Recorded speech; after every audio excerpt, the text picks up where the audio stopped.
Happy Saturday. If you're watching live, Elle Ingalls here at pressure-free.com. That's my website. You can check it out. And all my past videos, well, not all of them, but some of my past videos are on the vlog page there.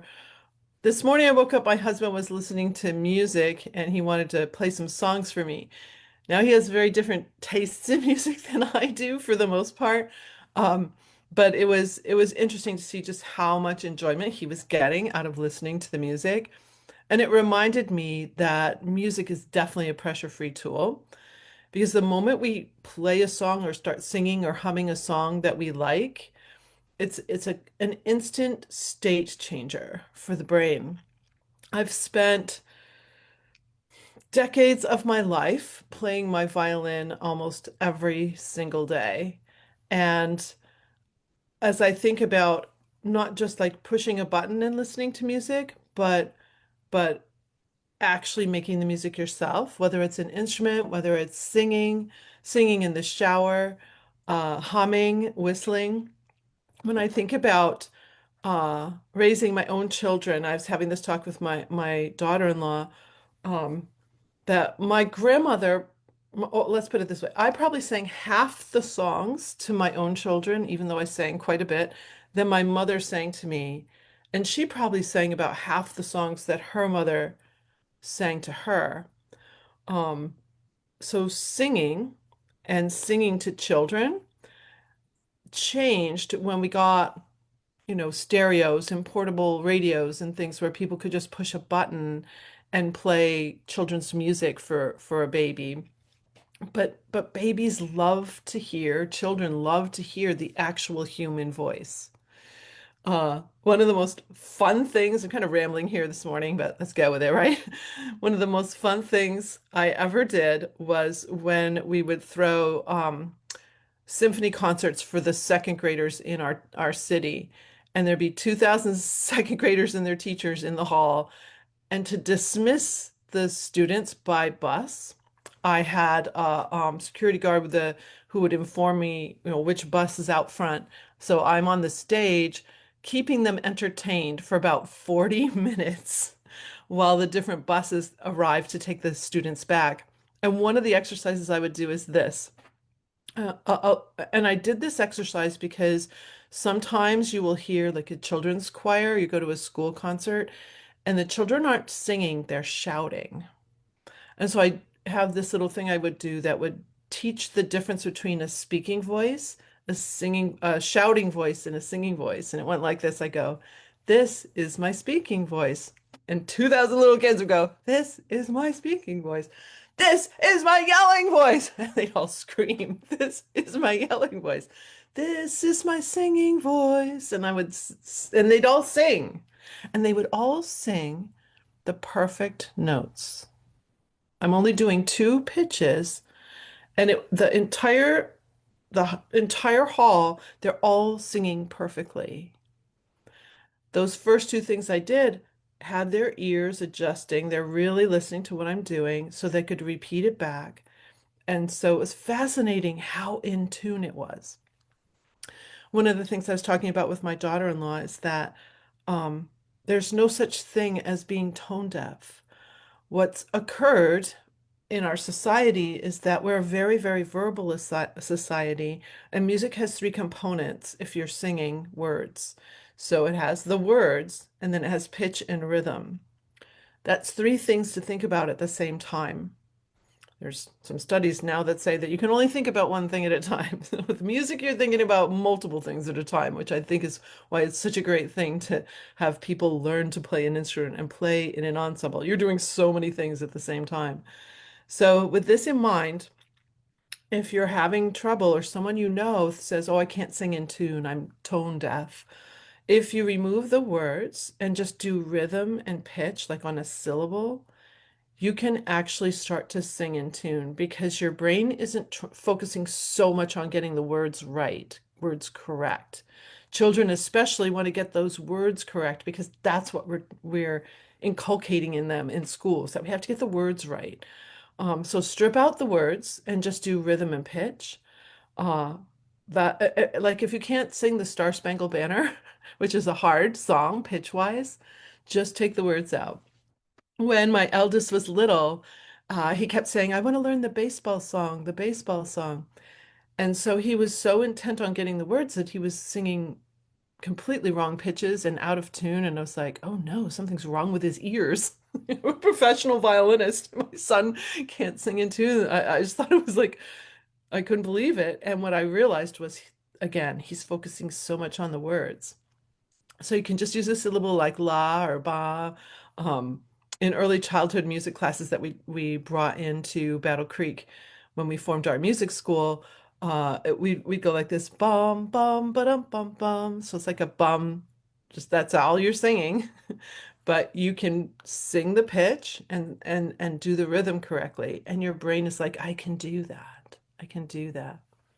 So if you know anybody that's struggling, um, and if you have children, if you have little ones, I really encourage you to sing, hum, sing. Don't just push the button in the car, but actually sing with your kids. The actual natural vibrations that you make, it makes a huge difference in if we could see it all, you would see it. And also when you yourself, you hum, you sing, you whistle, you're creating a more vibratory being for yourself. You're like healing yourself. So music is a healer. Um, I say that, but I also should qualify that there are fascinating studies on how some music can cause violent tendencies in people. A lot of the really hard rock music can cause the brain to actually go into some pretty dark emotions. So music can be a manipulator of state, both positively and negatively. And so choose your music wisely. Choose what you hum wisely. If decide on what you want, like how is it serving you? I will use music. I don't listen to my music in the house very much at all. I never have. Like people think, "Oh, you're a musician. You probably have music going on all the time." I don't. It's going on in my head a lot. Like all of a sudden Stravinsky's Firebird will be going in my head, which is a piece I would love to conduct someday. Um, and Janacek's Sinfonietta, like these some obscure pieces are in my head a lot, which is kind of funny. I wonder why they pop in. But certainly you can use it. Let's give an example. So I remember once I was I had a meeting and I was going somewhere, and I got stuck behind a funeral procession. So like all the cars had slowed way down. Um, and so I was starting to get a little nervous that I'm going to be late, and I just started thinking of a piece of music and singing a piece of music, and I just instantly calm myself down. I've also pushed the button too and just like listen to a certain song on a playlist just to be in a certain mood. So that I think that's what my husband was doing. He was listening to these songs that just put him in a certain mood, and he was, kind of just having fun with it too. And I could tell that he was really enjoying it. So music has an enjoyment factor as well. But yeah, I just think that you can put music right in front of your tool belt as an instant state changer, especially when you're feeling some crush around time, that time is an issue. That can change the state for you very well. Um, I have this little formula that how we feel about time is the product of our state of mind and the activity we're doing. So you can switch any one of those up and start to feel a little, definitely more pressure free and not trigger the stress response. So music, I haven't played my violin in a couple weeks, whereas I used to play it almost every day. It's kind of strange for me. Yet right here in this room, my music stand is opened to a piece by Bach. Like it's just open to it. Like it's ready to go. So I wanted to share a tool that I have shared with my students. I shared with my violin students when I was teaching. Most of my violin students were very high achieving. They played sports, they did music, they were in orchestra, they were in clubs. So their time, just like I was growing up, I don't know even how many clubs I was in, a lot, is really taken up. Like you don't have a whole lot of time. And so when I would ask them, these are usually junior high, high schoolers, middle school, high schoolers, I'd say, how much time do you think you need to practice your instrument a day, and they're kind of like they tighten up. They go, well, probably like an hour or more. And I'm like, that's true. Like if you really want to be as accomplished as you desire. But I'm guessing that that might be difficult for you based on what your schedule's like. So here's some thoughts. I would, and you can use this in any kind of project-based thing you're doing. Have everything ready and open so you can work on it even for just 10 minutes. So, for example, if you're working on your taxes this month, getting ready for tax time next month, you could set up a little place on your desk and just like have everything ready so that if you had 10 minutes, you could work on it a little bit. So I'd have them, if they could, if they had their own room, they're not worried that their instrument might get hurt or no sunlight or anything, keep their instrument open so they can just, and if they have shoulder pads, put the shoulder pad on. So you can just pick it up, screw the end of the bow, and now you're ready to practice. You don't have to unzip the case, unhook the case, like all the things we have to do. So they would leave their violins open like that and have the music that they want to work on their stand just ready to go. So prep is great. When I used to do grants, apply for grants for the symphony, I had a credenza, I had this nice clear space. It was usually completely clear, and I would stack the prep for the grants on there. So at any moment, I had 10 minutes, I can just work on this thing. If you're a procrastinator, the 10-minute idea is so fabulous. Oh, and by the way, so my students would start practicing and usually they'd spend much more than 10 minutes. But here's the thing I shared. I go, if you're really focused, and so that double yellow line tool that I share, where you imagine two sets of double yellow lines, which means you stay in your lane. If you see double yellow lines on the road, you stay in your lane. So you're like super focused for 10 minutes and you only work on a few phrases or a scale or whatever it is you really want to perfect and craft. You will be a better violinist by the end of that 10 minutes. So focus is another piece of it. Prep, focus, do the 10 minutes. Sometimes it would become longer time and um and you'll really accomplish something. So again, if you got a project out, you can be like, I got these 10 minutes. I'm just going to focus on this and not let any other thoughts, like if they come in, double yellow line it. You can just stay right in the thing you're doing. So if you procrastinate, this is a fabulous thing. I was just reading about someone who designed an app where they give a clue for 10-minute time periods, which really definitely helps people because I think sometimes we're overwhelmed with how much time certain projects are going to take us. So in my planner, I actually have a little box for 10-minute items.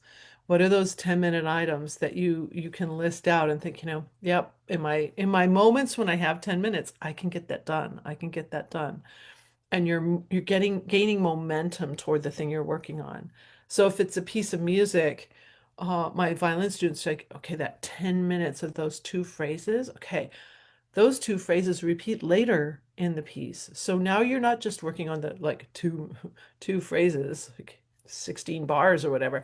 You've actually got another chunk of the whole piece memorized or perfected to a better level for yourself. So prep, focus, and then a little bit of celebration. Celebrate that you actually got a little something done in the 10 minutes because sometimes we're falling into what's called the gap. So there's a wonderful book by Dr. Benjamin Hardy and um, Dan Sullivan. I always want to call him Dan Kennedy, but it's Dan Sullivan. It's called The Gap and the Gain. And we'll see that, okay, I need to memorize this music in 2 months. And so we'll feel the gap because, oh, I only got two phrases done. And we fall into the gap all the time instead of celebrating the fact that, oh, I just nailed two passages here. I've got this. So celebration, I would do a lot of celebration with my students when I was teaching them.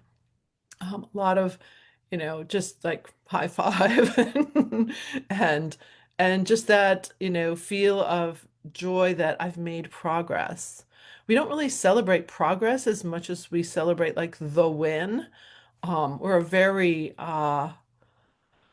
we're what's the word? When we're focused on the end, okay? Like achieving something. But it's fascinating. Both Michaela Schifrin and then a girl in my hometown, Concord, New Hampshire, just won 4 state wrestling championships on the boys' team. Four. All 4 years she has won.